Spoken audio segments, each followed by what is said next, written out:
各位，有粉丝呢，就是经常问我一个问题啊，我今天呢集中给大家解答一下，就是说为什么日本一定要保卫台湾，趟这一滩浑水呢？日本明知道自己的国力跟中国差得太远了，有被灭国的风险，为什么他们这个死心塌地的要跟中国作对呢？有人说呢，说台湾海峡呢是日本经济的生命线。有人说不对呀，就是看那个地图的话，日本的这些航线不一定要经过台湾海峡呀，它也可以从台湾的外海直接过去嘛，有什么关系呢？今天呢，我们就来细说一下这个问题。日本现在已经是王八吃秤砣，铁了心了，要跟中国干了。你看了吗？说这个4月27号，日本政府就推进启动安保3文件修订工作，召开了首次专家会议。高市早苗在会议上声称说要以俄乌及中东局势为教训，推进应对新型作战方式，以及为长期战争做好准备，推进海上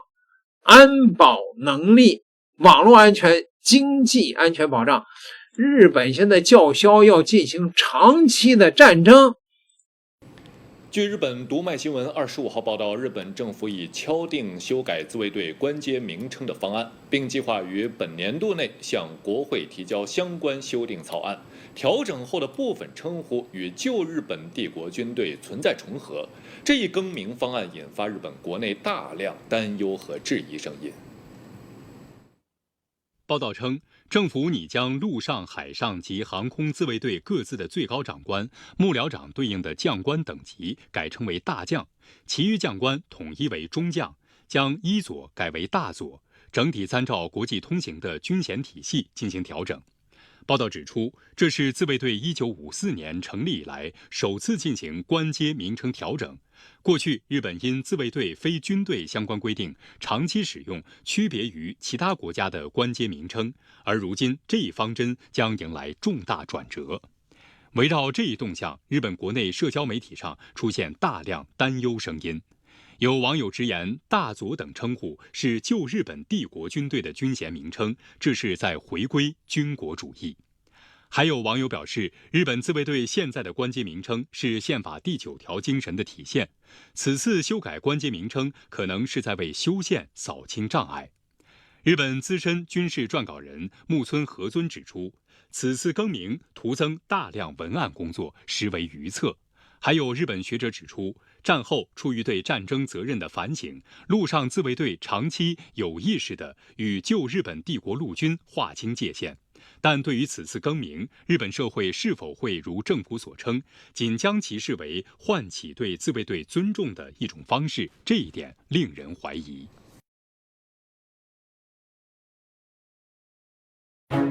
日本代表在其发言中妄议东海、南海局势，有关说法完全是颠倒黑白。当前东海、南海局势保持总体稳定，南海是世界上最自由的航道之一，反倒是日方近来派自卫队舰艇进入台湾海峡，耀武扬威，蓄意挑衅，给台独分裂势力发出严重错误信号，暴露出日方一些人企图武力介入台海，破坏台海和平稳定的图谋。二战时，日本曾对东海、南海周边国家实施侵略和殖民统治，负有严重历史罪责。日本应该认真反思历史，谨言慎行，而不是到处炫耀武力，破坏稳定。主席，历史上日本军国主义的惯用伎俩，就是通过制造外部威胁，煽动民族主义，绑架国家机器，对外发动侵略战争。如今，日本右翼势力不但从未认真悔改，反而在涉及中国台湾、二战历史和军事安全等问题上，挑衅冒险举动频频。日本首相高市早苗去年发表错误涉台言论，给中日关系带来严重冲击。近期日本官员、政客多次前往参拜供奉有二战甲级战犯的靖国神社，企图为侵略战争和战犯翻案，进而挑战东京审判定论和战后国际秩序。日本右翼势力通过修改宪法等手段，不断推动日本安保政策朝着进攻性、扩张性的方向转变，妄图通过重整军工复合体，加速日本再军事化。日本放宽杀伤性武器出口，部署进攻性导弹，大幅扩充军费，放风放弃无核三原则，为军事扩张铺路的意图昭然若揭。主席，今年是东京审判开庭80周年，这场审判判定了日本军国主义及军国分子发动和实施侵略战争相关罪行，捍卫了历史真相、国际公义和人类尊严。80年后的今天，日本新型军国主义乘势为患，威胁世界和平稳定。国际社会应坚决予以反击，绝不能允许日本军国主义死灰复燃。对欧盟代表，我愿提醒他，避免在南海问题上发表不符合事实和不负责任的言论。台湾回归一定要小心日本。如果说全球有谁会为台独分子而战，甚至不惜赌上自己的国运，那这个国家呢，一定会是日本。前几天日本就在马关条约签订日让自己军舰横穿了台湾海峡，他们这么狂，甚至不惜作死要横插一脚，不是他们真的想死，而是作为海运帝国的他们早在1330多年前，也就是1895年的甲午战争时期，就充分意识到一件事儿，台湾事关日本生死。至于为什么日本人如此在乎台湾省，今天这期内容我们就以日本的海运格局、美元全球化和大国地缘政治为切入点，从日本的岛国困境讲起。作为一个岛国呢，日本经济天生就带着2个致命陷阱，一是岛上1.2亿人口的各种生存资源严重依赖进口，二是岛上产业严重空心化，已经让如今的日本站在了悬崖边缘，国运岌岌可危。而日本人要想避开这2个陷阱，那就都绕不开我们的台湾省。台湾能让日本不惜亲自下场主动参战，一个隐藏 bug 就在于台湾海峡，完全遏制着日本作为一个岛国及全球航运的经济咽喉。以日本的进出口数据为例，日本本土约 2% 的进口和 25% 的出口都需要经过台湾海峡。单看数据，大家肯定觉得不过如此，但这数据背后呢，还藏着另一个秘密，那就是日本 95% 的能源来自中东，其中天然气对外依存度是 98%， 煤炭 %，稀土是 60%到 100%， 这其中约 85% 的石油和各种基础工业资源必须经过马六甲与台湾海峡。除了能源，日本 70% 以上的粮食进口， 80% 左右的半导体原材料和近乎 99% 的铁矿石等资源也需要走台湾海峡。划到具体数据上来看，台湾海峡每天最少经过200到300艘日本商船，年贸易额100亿美元。作为一个能源资源对外依存度 99.7% 的国家，也就是说，如果台湾海峡因为台湾省的回归而被切断，或是被我们私有化成对外强制收费的关卡，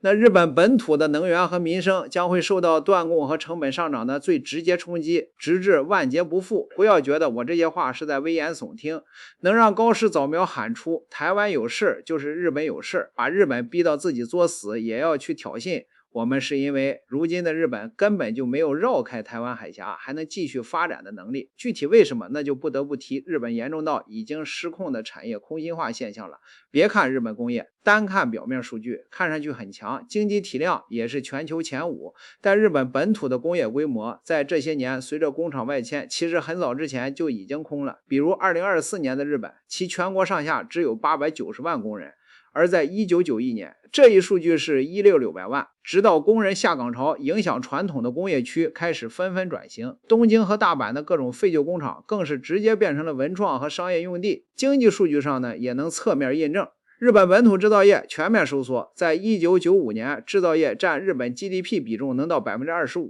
但这一数据在2022年被压缩到了10%，受到日本工业收缩影响。如今，日本本土基本全靠金融和服务等服务类工作硬撑着。去过日本的人呢，都说日本人的服务态度好。我想说，要是 1.2亿人口当中的 70% 人口都只能靠服务员、保险员和房地产销售员等基层岗位过活，卷到这个程度，要服务不好，那就离了大谱了。不可否认的是呢，日本的工业外迁很成功。网络上一直有一个梗，说日本在本国之外还藏着另一个日本。相关数据也显示，日本海外净资产规模已经达到418万亿日元，约占日本本土 GDP 的 85%。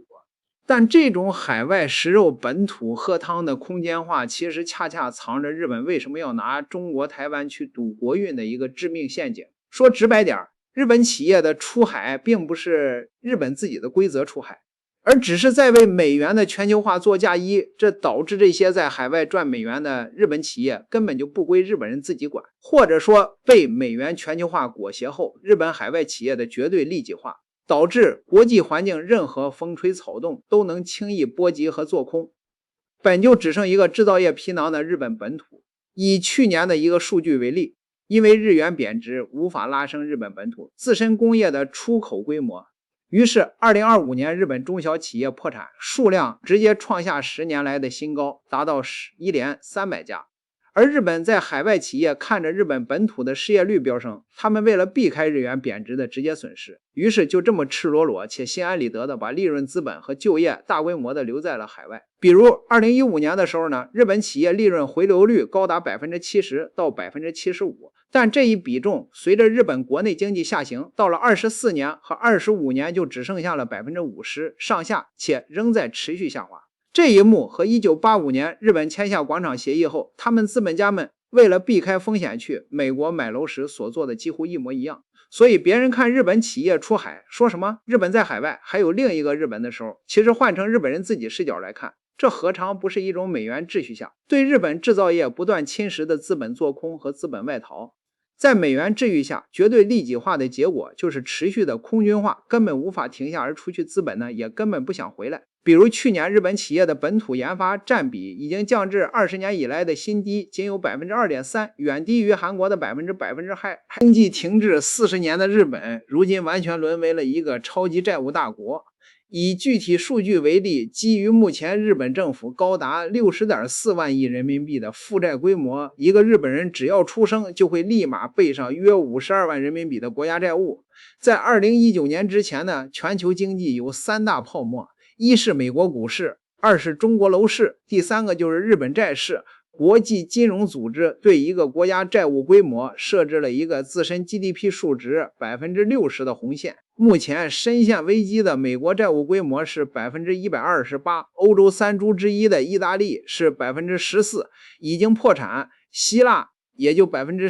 25%、2%。关键呢，受累于日本本土工业收缩、利润锐减和经济的下滑，他们的债务规模不仅难以收缩，反而还在越滚越大。比如日本债务已经连续9年年年刷新最高纪录，今年预计还将突破63万亿人民币。而债务高压使得如今的日本经济宛如一根被绷到极致的琴弦，根本就没有多余经济张力来应对台湾海峡失控后的任何冲击。简单来说呢，正常情况下，日本商船面对台湾海峡管控是可以选择绕路的，但如今资本外逃产业、空心化和债务高入3重绞杀下的日本，根本就不敢绕，也不能绕。如果日本商船绕路，台湾东侧的太平洋走巴士海峡路线，那商船航程将最少增加500到800公里，运输时间增加2到5天，这将导致日本本土的能源价格在综合航运成本增加 25% 以后，最少上涨 3%。如果日本商船为了绝对安全选择走美国人掌控的海运路线，绕行1000多公里以外的澳大利亚和龙目海峡，那综合航运成本将激增到 60% 以上。要知道，一个霍尔木兹海海峡就能轻易推高日本本国通胀。如果是更重要，台湾海峡，那这一变动将会让日本直接走向工业倒闭、通胀失控和债务暴雷的死亡螺旋。即便日本真的能在美国帮助下暂时稳住能源价格上涨后的经济压力，但在美元全球化的资本主体规则下，日本仅有一些工业底子，也将因为能源价格上涨导致的制造成本飙升而出现更加严重数倍的资本外逃现象。这一点呢，将会直接葬送日本的长期国运。所以面对台湾加速回归的必然大势，面对中国即将合拢的对日本全球化的海运包围圈，日本的政客们又如何坐得住坐得稳？面对台湾省的加速回归呢，小日本们也并没有坐以待毙，而是在搅乱南海局势的大规模杀伤性武器出口上动起一些小心思。他们一边参拜靖国神社制造热度掩人耳目，而另一边则偷偷完成了修宪，解除自己大规模杀伤性武器的出口限制。说起来，最近几天日本联合美国和菲律宾一起搞了一场军演，而这场军演其通过军事装备出口武装菲律宾的心思可以说人尽皆知。看着日本人的小动作，这次我们并没有被动的在南海和他们直接过招，而是在他们军演的时候呢，选择了直击冲绳岛附近的横挡水道，首次远赴西太展开了一场军演。这一步动作意义在于，日本作为一个岛国，他们任何武器出口和货物出口都绕不开这几个关键峡口。也就是说，我们在用军事行动实际的告诉他们，只要我们愿意，他们的货即便有10个胆子真敢卖，也根本运不出去。说到底，台湾回归就不是他们能染指的，而一旦回归，也是日本国运被我们完全拿捏之时。届时他们听话也好，不听话也罢，我们都有的是办法，多维度多角度的去收拾它。最后，基于日本人对台湾海峡的高度依赖性，我想说，台湾回归之后，我们的跨海大桥也就真的能修起来了。要是他们老实顺从，修桥钱可以完全让日本人来出，毕竟只要我们设置的过路费不超过他们绕路成本的 80%， 那他们也就只能乖乖交钱。要是他们不老实不顺从，台湾海峡对于日本人关上几天、几个月甚至几年，对我们自己来说也完全没有任何成本。这就像在一群土匪窝的必经之路上修了一个门，进可围困，绞杀退，可坐享他们的所有收益，而不动一兵一卒。所以呢，面对台湾回归的必然大势，我们有多爽，日本人也就有多急。可能唯一需要担心的是，他们狗急跳墙，主动自爆来拼死一搏。作为一个历史上曾经多次走极端赌国运的民族，只能说越是不理性的蠢，也就越像日本人会选择的命。各位看过刚才我给大家的这些分析，有人说了，说这个日本啊，它不是能够绕过台湾海峡吗？它的航线不是有多条航线吗？非得要跟中国对着干呀，冒着灭国的危险也要去趟台湾的这趟浑水吗？确实啊，确实，各位咱们看一看啊，就是日本的海运的航线呢有多条，从苏伊士运河到马六甲海峡啊，然后呢一直到台湾，绕过台湾的外海，直到日本，也增加不了多少的航路，对不对啊？你看看日本的航路有很多，非得穿越台湾海峡的，只有跟中国的贸易啊，对吗？看出来了吗？为什么这个小日本搅盆机为了这一点点 10%、20% 的运费就要冒灭国的风险呢？他绕开不就完了吗？刚才我不是给大伙分析了吗？说他这个国内的这些生活成本会上涨 10%， 或者说是 20%， 但是这也是其中的一少部分货物，绝大部分不会增加多少成本的。但是日本为什么要跟中国为这点拼命呢？因为日本从来不认为中国打败过日本，他认为